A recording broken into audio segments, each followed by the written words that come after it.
get better. I'll put on a new ballroom, a new wing, a new courtyard. And this building just grew and grew and grew.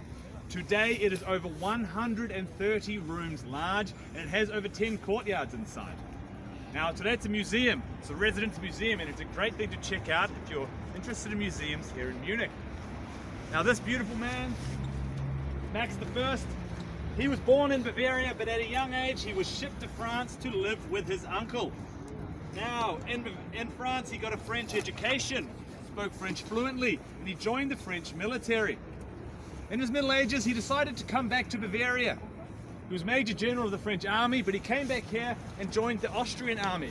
He became Duke of Bavaria in 1799.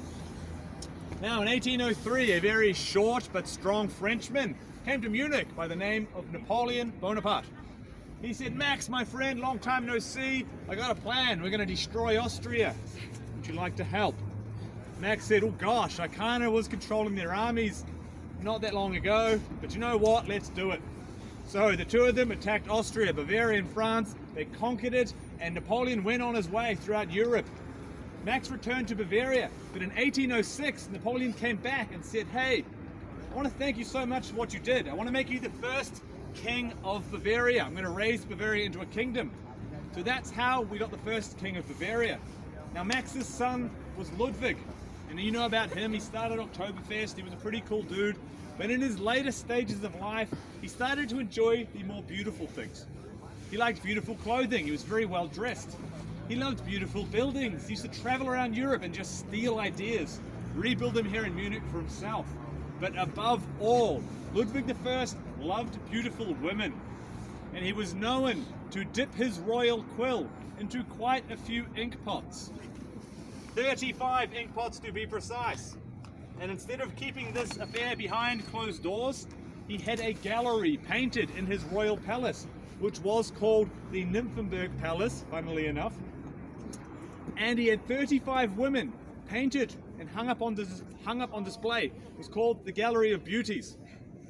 Now number 36 would prove to be a handful. This woman here is called Lola Montez. She is an exotic dancer from Spain. She arrives in Munich and requests a private dance with Ludwig. He accepts and he falls madly in love. Now this could be due to the fact that he's about 60 and she's about 23. So as soon as they meet, Ludwig and Lola are inseparable. Wherever he goes, she is by his side. He makes her a countess. He gives her an apartment. She starts whispering in his ear about how he should rule Bavaria. But the people of Munich do not like Lola as much as the king does. They don't like her, they want her out. So they do a bit of research. They find out a dirty little secret about Lola Montez. They find out that her name is not Lola, and she's not even from Spain. The woman's name was actually Eliza Gilbert, and she came from Ireland. She was having trouble getting her dancing career off the ground. She was fluent in Spanish and French, so she moves to France. Takes on a new persona as Lola, the exotic dancer from Spain. There she gets a bit of success and acquires a taste for men in power. Moves to Munich, courts the king, and then she is in her prime. Now the people of Munich find this out, and one day they find Lola walking down the street. They chase her, and they say, "Lola, we know your secret, get out of Munich." She says, "No," and she runs off.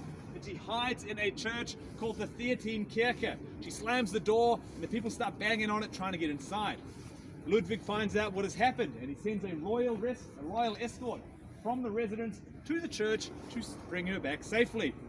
Once Lola is safely inside, Ludwig goes to the people and he says, "Look, you're all being fools. You leave Lola alone. I love her and there's nothing you can do that will stop this. So to punish you for what you've done today, I'm going to shut down Munich University and I will not open it until the winter." So he shuts the university, dusts his hands, goes back inside, thinking that he solved the problem. But he just makes things worse. The people go crazy in Munich. They riot even more. They destroy an infirmary and they say, "Ludwig, look, either you go or she goes." Ludwig decides he knows what he's going to do. He takes off his crown and he stops being the king of Bavaria. He says, "I don't want to be king if I can't be with Lola." So the two of them go to Switzerland together. They get an apartment They start up a life, and when they arrive there, Lola turns to Ludwig and says, "Well, this is boring. You're just a normal guy." And she dumps him. Lola dumps the king, finds a more rich and powerful Swiss army general, starts going out with him. He dies about 5 years later. So Lola says, it's time for Australia to meet Lola Montez. She gets on a boat and goes down under, and she starts performing dances for the gold miners. She has a dance called the spider dance, which is so rude and so erotic that they arrest her for doing it. They say, "The world's not ready, Lola." They throw her in jail.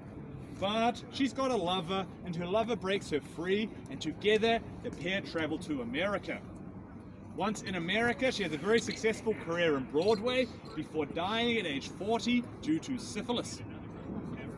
Now, this may not be the first time you've heard of Lola Montez. Has anybody heard of the song, "Whatever Lola wants, Lola gets"? That song is about Lola Montez, the very persistent woman who stole the King of Munich. So that's Ludwig I. What we'll do is go inside the royal residence, and we're going to talk a bit about his grandson, Ludwig II, who is often referred to as the Mad King of Bavaria. Come with me.